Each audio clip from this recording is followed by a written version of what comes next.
जय हिंद, मैं हूं वीरेंद्र। आप देख रहे हैं वीरेंद्र ज्ञान ज्योति क्लास है। देखिए, आज हम करेंगे सदिश और अदिश राशि का रिवीजन क्लास। जितना अब तक पढ़ा चुके हैं, तो हम चल रहे थे अभी सदिशों का घटक तक पढ़ाए थे, ठीक ना। सदिशों का घटक तक पढ़ाए थे। इसके बाद आज हम शुरू करते हैं शुरुआत से। जब से क्लास शुरू हुआ तब से आज रिवीजन एक बार हुआ था, दूसरा बार करते हैं रिवीजन क्लास, ठीक है। ठीक है, हम पहला बताए थे कि भौतिक विज्ञान, क्या बताए थे? भौतिक विज्ञान। पूरे विज्ञान में कितने भाग बटा गया था? कौन कौन? भौतिक, रासायनिक, जीव। जीव विज्ञान, ठीक ना। बता बाबू, पहला में हम चलते हैं भौतिक विज्ञान। बताते भौतिक विज्ञान किसे कहते हैं? बताते भौतिक विज्ञान की वह शाखा है जिसके अंतर्गत प्राकृतिक घटनाओं संबंधी घटनाओं के बारे में अध्ययन करते हैं, उसे क्या कहते हैं? भौतिक विज्ञान कहा जाता है। भौतिक विज्ञान के पिता मुख्य रूप से किसको कहा जाता है जी? न्यूटन को कहा जाता है, ठीक है। देखिए, इसके बाद वो चैप्टर में शुरुआत किए थे सदिश और अदिश राशि, ठीक है। इसमें कुछ और कुछ बेसिक बात भी बताए थे, ठीक ना। जिसे बताए थे सीमा बताए थे कुछ, और सीमा बताए थे, और क्या बताए थे जी इसमें? हाँ, अवकलन समाकलन, इसे बताया था कि आज हम चैप्टर की शुरुआत करेंगे हम सदिश और अदिश राशि के कहते हैं। बताइए वो मात्रक किसे कहते हैं? क्या थे मात्रक?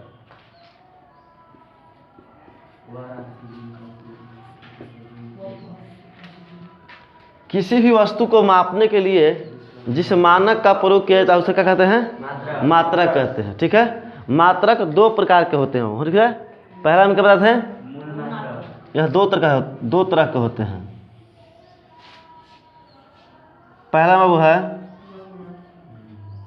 मूल मात्रक, दूसरा में था बाबू व्युत्पन्न मात्रक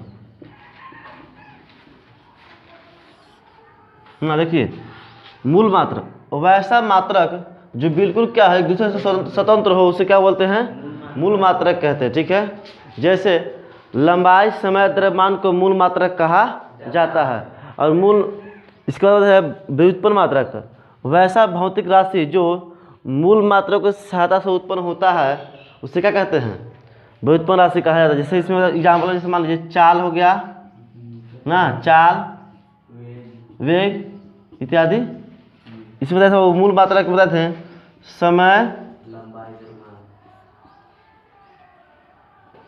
लंबाई और द्रव्यमान को मूल मात्रक माना जाता है, ठीक है। यहाँ तो हो गया था ना। इसके बाद बचा था हम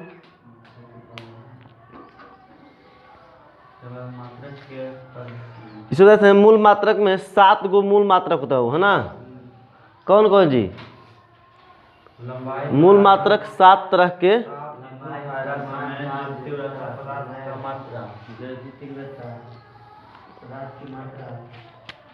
मूल मात्रक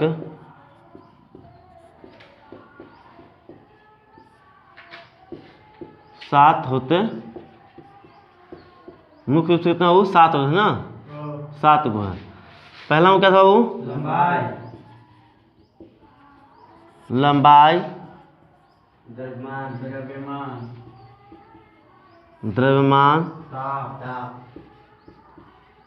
ताप, विद्युत धारा,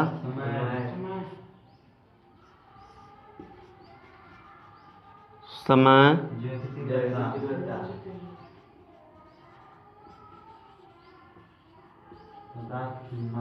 सतत प्रयास की,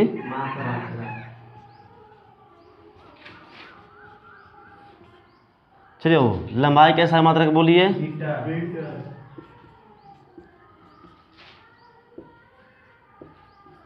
मीटर। द्रव्यमान के किलोग्राम,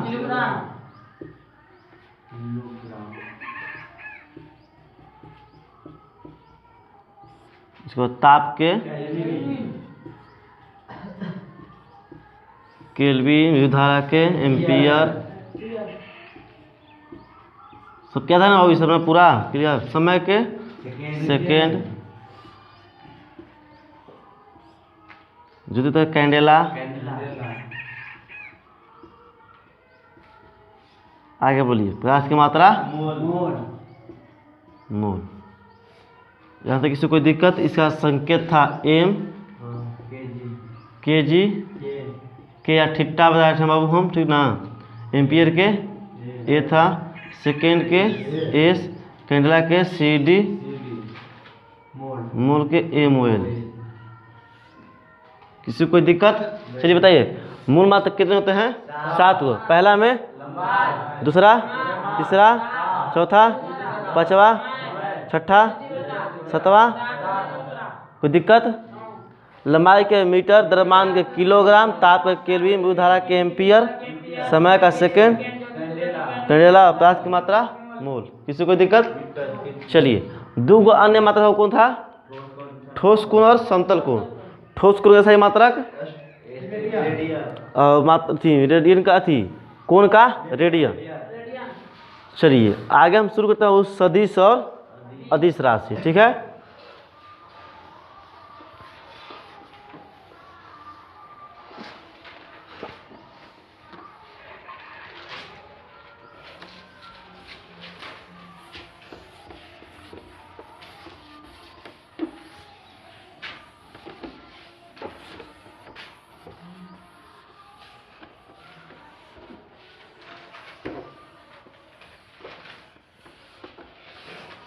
उसको कुछ पहले बीमा भी बताया था ना जी।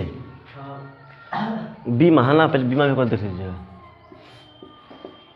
बीमा मैं बताया था, बीमा किसी भौतिक राशि को लिखने के दौरान जो उसका माथे पर जो पावर खड़ा होता है उसे बीमा कहा जाता है। बीमा को इंग्लिश लीटर के बड़े अक्षरों के द्वारा दर्शाया जाता है, ठीक है।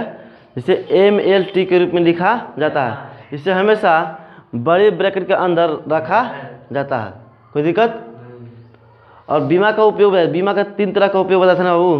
पहला में इसका समीकरण की सत्यता जांच करने में, दूसरा इसको किसी वस्तु को एक पत्ती से दूसरे पत्ती में चेंज करने के लिए, और तीसरा समीकरण की सत्यता जांच करने के लिए बताया था ना। 3 तरह का बताया था वो। ऐसे बताया था वो। मात्रक के प्रकार 4 तरह के होते हैं ना। मात्रक बताया था वो। CGS पत्ती बताया था ना, पत्ती पत्ती कितने तरह के बताया था वो? बता दो। 4 तरह के बताए थे।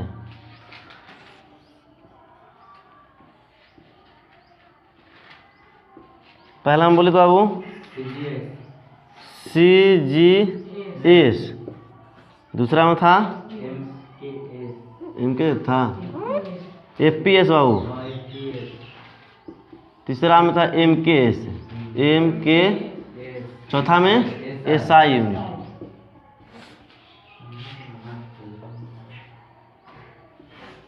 देखिए, वैसा पत्ती जिसमें लंबाई को सेंटीमीटर में, द्रव्यमान को ग्राम में और समय को सेकंड में मापा जाए उसे CGS पत्ती कहा जाता है। दूसरा वो FPS यानी फुट पाउंड सेकंड पत्ती। वैसा पत्ती जिसमें लंबाई को फुट में, द्रव्यमान को पाउंड में और समय को सेकंड में मापा जाता है, इसे ब्रिटिश पत्ती भी कहा जाता है। आगे देखो, इसको वो है तीसरा में MKS पत्ती। वैसा पत्ती जिसमें लंबाई को मीटर में, द्रव्यमान को किलोग्राम में और समय को सेकंड में मापा जाता है, उसे MKS पत्ती कहा जाता है। इसे इंडियन पत्ती भी कहा जाता है। इसके बाद चौथा SI सिस्टम डे इंटरनेशनल, जिसमें 7 मूल मात्रक होते हैं और 2 अन्य, जो ही बता चुके, ठीक है।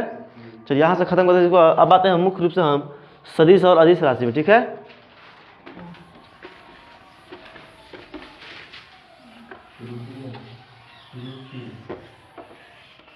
त्रुटि भी था, इसको भी थोड़ा देख लेते हैं।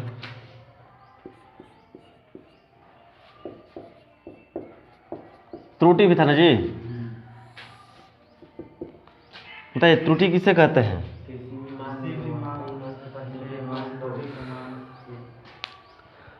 वास्तविक मान और मापे गए मान में जो अंतर होता है उसे क्या बोलते हैं? त्रुटि या एरर कहा जाता है। जैसे मान लो बाबू, आपको कोई गया, आपको मान ले कि मम्मी बोले कि जाइए दुकान में, ठीक है, 1 केजी आप आटा लेकर के आइए। आपको दुकानदार के नीचे से बटका घिस के 900 ग्राम दे दिया, ठीक है। कितना है आटा घर है? 900 ग्राम। कितना का गया माइनस लगा, चूना लगा? 100 ग्राम को चूना लग गया, तो 100 ग्राम को जो इधर हो गया, क्या है? इधर। यानी कि त्रुटि हो गया 100 ग्राम, उसको क्या बोलते हैं? एरर कहा जाता है। एरर कितने प्रकार के होते हैं? कौन कौन? क्रमबद्ध त्रुटि, यादृच्छिक त्रुटि, सकल त्रुटि।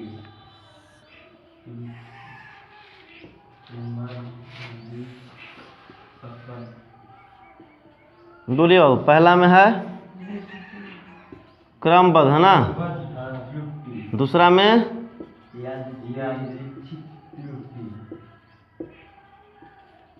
यादृच्छिक, चौथा में, तीसरा में सकल। चलिए बताइए, क्रमबद्ध त्रुटि कैसे किसे कहते हैं? वैसा त्रुटि जिसका हमें कारण पता हो उसे क्या बोलते हैं? क्रमबद्ध त्रुटि कहा जाता है। यादृच्छिक त्रुटि, वैसा त्रुटि जिसका कारण हमें पता नहीं उसे क्या बोलते हैं? यादृच्छिक त्रुटि कहा जाता है। इसके बाद सकल त्रुटि है, बताइए बाबू।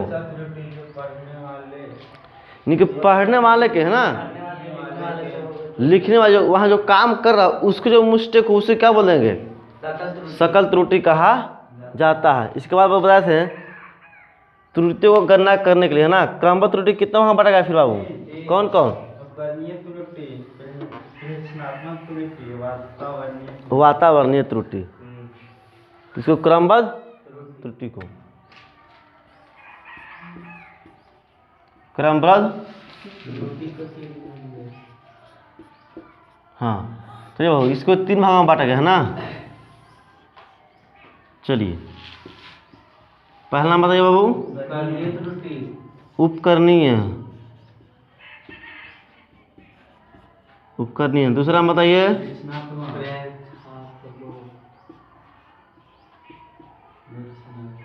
तीसरा बोलिए।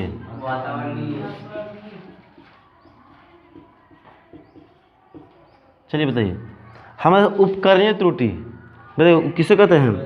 वैसा त्रुटि जो उपकरण के कारण से त्रुटि हुआ उसे क्या बोलते हैं? जैसे मान लीजिए बाबू कि हम कैलकुलेटर से गुना कर रहे हैं, 2 गुने 3 बराबर कितना आ गया?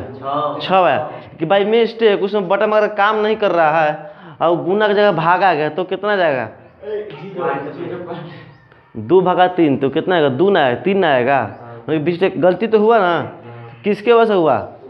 उपकरण की वजह से हुआ, तो उसका उपकरण त्रुटि हुआ। इसके बाद बताया प्रश्नात्मक त्रुटि, जो वहाँ काम कर रहा था बाय मिस्टेक उससे हो गया। जैसे जापना था 3 दबा गया 9, बाय मिस्टेक हुआ ना, उसको क्या बोलेंगे?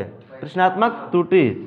अब ऐसा त्रुटि जो वातावरण के कारण होता है उसे क्या बोलते हैं? वातावरणीय त्रुटि कहा जाता है। कोई दिक्कत? चलिए आगे देखते हैं। इसके बाद हम त्रुटि ज्ञात करने के 3-4 तरह के विधि बताए थे, ठीक ना। चलिए उसको छोड़ते हैं, आगे बढ़ते हैं। चलिए बाबा आते हैं आज के चैप्टर जो मुख्य रूप से है सदिश और अदिश राशि, है ना। वो सब पहले क्लास का था, आज यहाँ से मुख्य रूप शुरू करें। देखिए क्या है सदिश और अदिश राशि, रिवीजन क्लास। चलिए वो बताइए सदिश राशि किसे कहते हैं? वैसा भौतिक राशि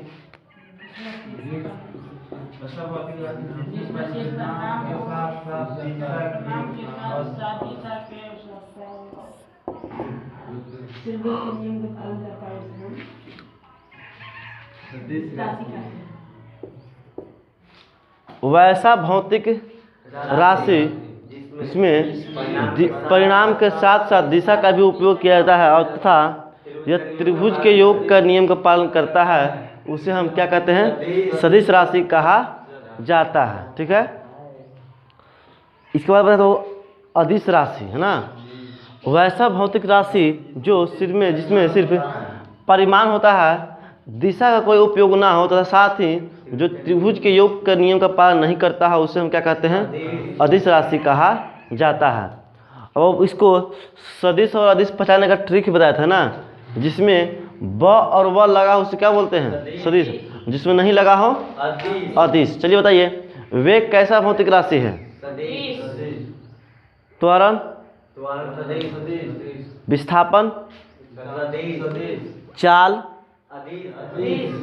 दूरी, अदिश होगा, ठीक ना।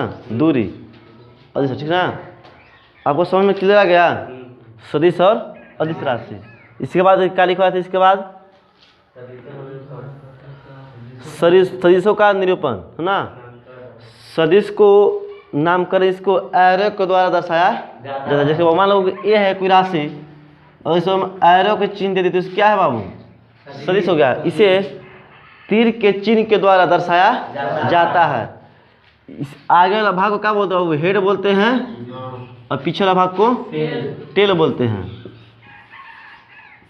और किसी के माथे पर एरो का चिन्ह मतलब क्या है, वो सदिश राशि दिया हो। इसे बाबू बताइए, जैसे एम है, ये क्या है एम, मान लो पी है, जी है, इस पे दिया है, इस पे दिया है, बताइए इसमें कौन सदिश राशि है, एम और जी। क्या पी सदिश राशि है, पी नहीं है। जिस पर एरो को चिन्ह दे क्या वो सदिश है, बाद बाकी अदिश है, कोई दिक्कत नहीं। अब देखिए बाबू हम आते हैं, हम आते हैं वो कि सदिशों का निरूपण इसको तीर चिन्ह के द्वारा दर्शाया जाता है। लेकिन हम बताए थे कि त्रिभुज का योग का नियम, कि त्रिभुज के योग का नियम है आखिर क्या, बताया था ना वो कि त्रिभुज के योग का नियम क्या है। चलिए उसको हम देखते हैं।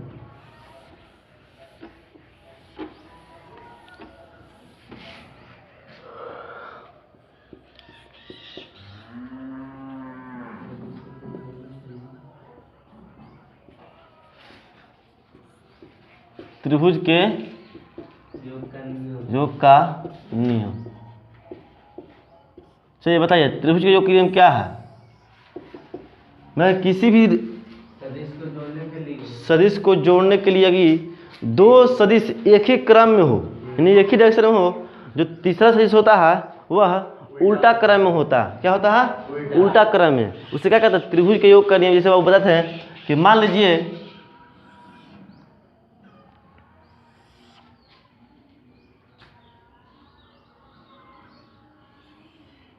ये है,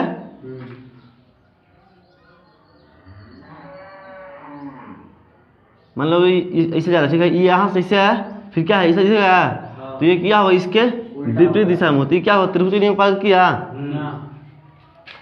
ना जी। मान लो ये ऐसे दिया है, इधर जा रहा है, इधर जा रहा है, अभी क्या है, इसको उल्टा क्रम हो जाए, क्या जाएगा, इसको क्या बोलेंगे, त्रिभुज का योग का नियम पालन कर रहा है। इस त्रिभुज का नियम का योग का नियम है। यानी कि अगर किसी भी बंद आकृति दो भुजा एक ही क्रम में हो और तीसरा भुजा उसके विपरीत क्रम में हो तो उसे क्या हो, त्रिभुज के योग का नियम कहा जाता है। ठीक है, कोई दिक्कत। चलिए इसका बताया था लूप के नियम। क्या वो लूप के नियम,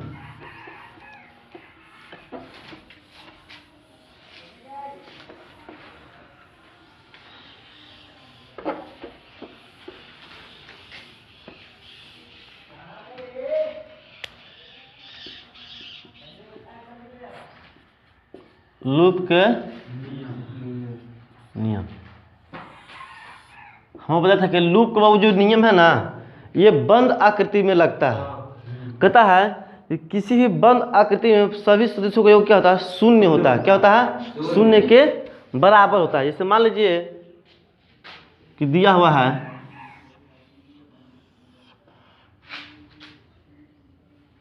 ए है, बी सी डी,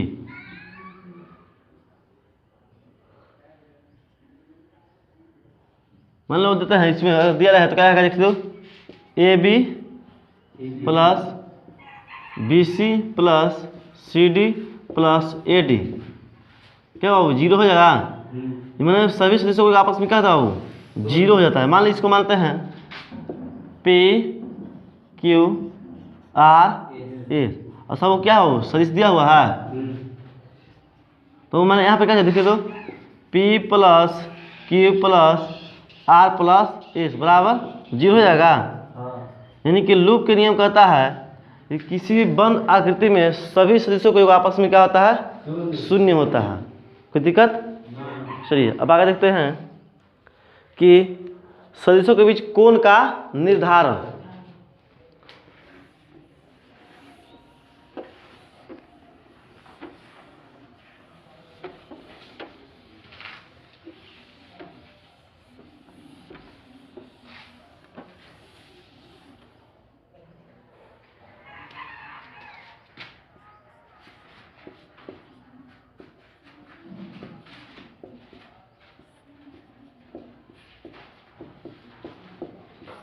कोण का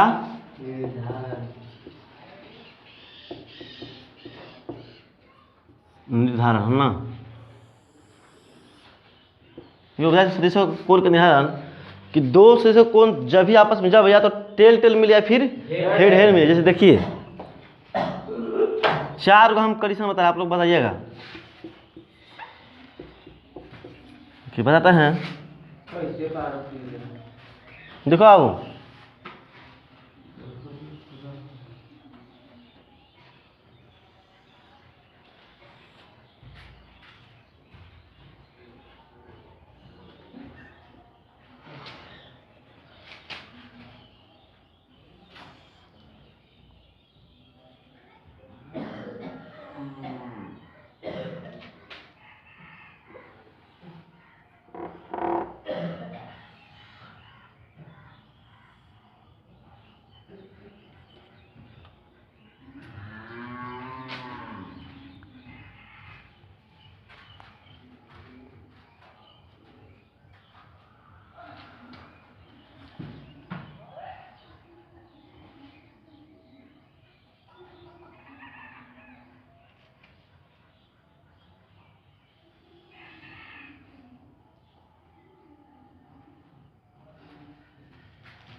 चलिए बता दो बाबू, तीनों कंडीशन बताइए जिसमें कौन कौन कौन दिया हुआ है, कौन कौन कौन दिया है, कौन हम नहीं देंगे, कौन सा कौन इसमें सही है। हम बताते हैं कि सदिशों कोण निर्धारण करने के लिए या तो टेल टेल या फिर हेड आपस में मिलना जरूरी है, ठीक ना। अब बताइए इसमें कौन कौन सा कौन सही है। 1 2 3 में 1 3 सही, बाकी 2 क्या है गलत है। इसको क्या करेंगे, आगे हम इसको बढ़ा देंगे, जैसे इसको आगे हम बढ़ा करके इसको मिला देंगे। अभी अब सही हो गया तीनों। यानी कि बाबू हम देखते हैं, इसको हम बताते हैं कि सदिशों का कोण का निर्धारण तभी होगा जब इसमें या तो टेल टेल मिले या फिर हेड हेड मिल जाए, तभी का इस सदिश को हम कोण निर्माण करते हैं। किसी कोई दिक्कत अक्सर है ना।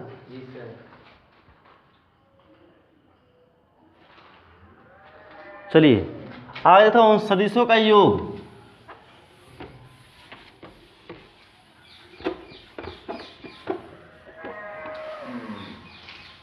दो सदिशों का योग।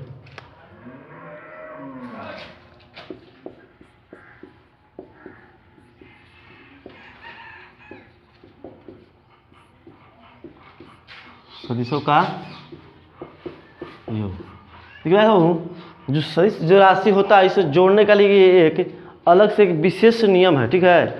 इसको हम साधारण विधि को जोड़ नहीं सकते। जैसे होता है 3 + 2 यानी 5 होता ना है, तो ऐसा हम सदिश राशि को नहीं जोड़ते हैं, ठीक है। इसे जोड़ने के वो बताए थे कि आर एक फार्मूला होता है जो को बताए थे किस तरह से आर आता है। इसको बताए थे अंडर रूट क्या होता है बताए तो a² + b² + 2ab cos theta है ना।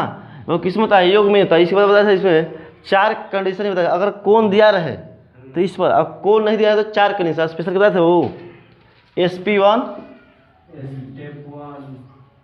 sp2 sp3 सही बाबू।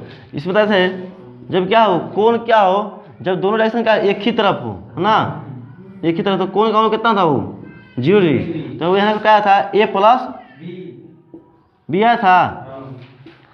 जब वो कोण क्या हो एक दूसरे से क्या हो विपरीत क्रम, यानी कि एक इधर में जा रहा है एक इधर में आया, तो क्या था वो थीटा था 180। यहाँ क्या आया था, यहाँ आर आया था इतना, यहाँ आर आया था वो a - b। जो कोण क्या हो 90 डिग्री हो, ऐसे हो जाए 90 डिग्री, तो क्या आया था बताइए अंडर रूट a² + b², ठीक है। sp4 आया था बाबू, जो क्या है आर यानी कि a बराबर भी x हो जाए और b बराबर भी a, दोनों आपस में क्या जाएगा बराबर। तो आया था r बराबर 2x cos थीटा बाई 2 आया था वो, थीटा बाई 2। किसी कोई दिक्कत है बाबू बताइए। ये कब होना है? जब कोण नहीं दिया रहेगा तब इसका हम प्रयोग करते हैं। अगर कोण दिया हुआ है तो बाबू ये क्या है, इससे हम आए हैं, ठीक है। ये क्या है? सदिशों का योग। अब ऐसे ही वैसे सदिशों का घटाव बताया था, ठीक है, इसमें था ना।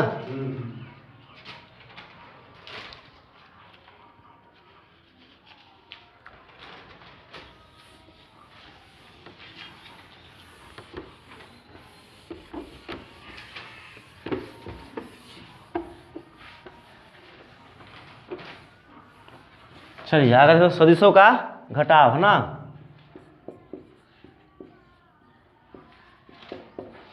सदिशों का घटाव बताइए। सदिशों का घटाव सदिशों का योग कहीं जैसा, बस क्या है उसका डायरेक्शन क्या होता है कि उल्टा होता है, बस ना। अब देखिए यहाँ आया था आर और क्या था उसमें, यहाँ पर आर आया था अंडर रूट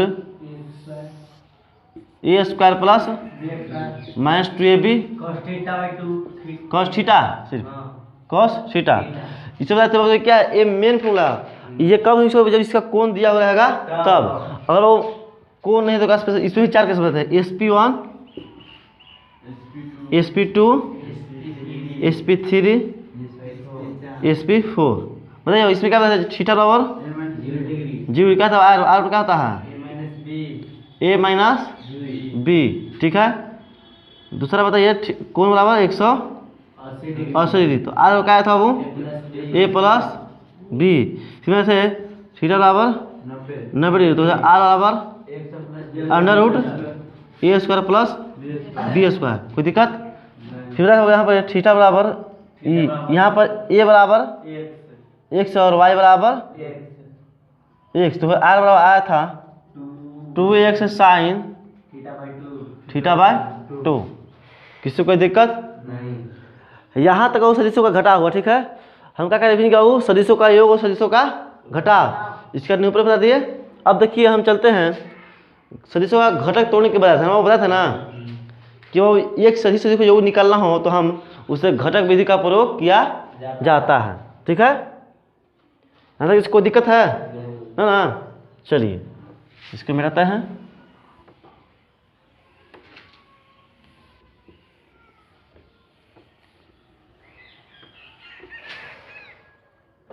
तो अगर चलते हैं सदिशों का घटक है ना,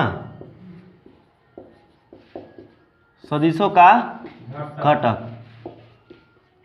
देखो इसमें बहुत आसान था, बताए थे कि जब 2 या 2 से अधिक सदिशों का योग करना तो हम घटक विधि का प्रयोग करते हैं। तो इसे बताया था, मान लीजिए कि दिया हुआ है और यहाँ पर कोई कोण दिया हुआ है, थीटा दिया है वो कोण, यहाँ पर कोई आर सदिश है, तो हमारे वो क्या है, एक्स अक्ष है, ये क्या है वाई, ये क्या है एक्स रेस है, ये वाई रेस। अगर इसमें इसका प्रयोग तब करते हैं जब 2 से अधिक सदिशों का योग निकालना हो आपस में, तो हम घटक विधि का प्रयोग करते हैं, ठीक है। इसलिए था वो जिसे कोण दिया यहाँ पर रिजल्टेड आर होता है, आर होता है, बताइए क्या होता है वो। अगर इसको निकालना है कोण तो क्या होता है आर कोस थीटा। ये वो क्या था आर एस जब है ना, वो निकालना है आर वाई, तो क्या था आर साइन थीटा। यानी कि इसका 2 एक घटक ऐसा निकलेगा, एक घटक ऐसा, अगर इसके यहाँ जाएगा क्या हो आर कोस थीटा, ये क्या है वो आर साइन। यहाँ तक वो बताते हैं, यहाँ तक क्वेश्चन बहुत सारे बताया, ठीक है। इसके बाद हम आगे पढ़ेंगे सदिशों का योग, नहीं गुणना पढ़ेंगे, सदिशों का गुणन, ठीक है। उसे बताया आई जे के रूप में सदिशों का गुणा पढ़ेंगे, ठीक है। आज तक नहीं, फिर मिलते हैं नेक्स्ट क्लास में कहीं किसी नए टॉपिक के साथ। तब तक लिए जय हिंद, नमस्कार।